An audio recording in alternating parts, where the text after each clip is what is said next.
So hello everyone, তোমরা সবাই কেমন আছো? আশা করি খুব ভালো আছো আর আমি অনেক ভালো আছি।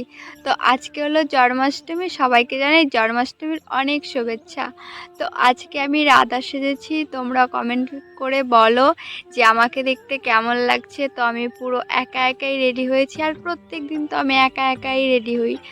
তো আমি কোনো মেকআপ করি না, আমি কোনো সিম্পলভাবে তো রিলস বানাই। একটা রিলস বানানোর জন্য যে কত কষ্ট করতে হয় কি আর বলবো তোমাদের, যারা রিলস বানায় তারাই জানে।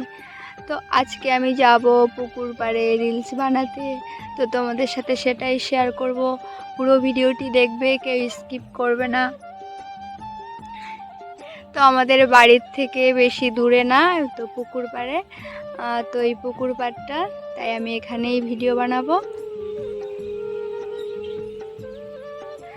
তো আমি তো এখন পুকুর পাড়ে চলে এসেছি। দেখো পুকুর পাড়টা ভালোই ছিল দেখতে। তো আমি এখানে আজকে রিলস বানাবো। যদি আমার বাড়ির সামনে নদী থাকতো, আমাদের বাড়ির থেকে নদী অনেক দূরে, তাই আমি আজকে এখানেই ভিডিও বানাবো। তো ভিডিওটি ভালো লাগলে লাইক কমেন্ট শেয়ার করো আর সাবস্ক্রাইব করো।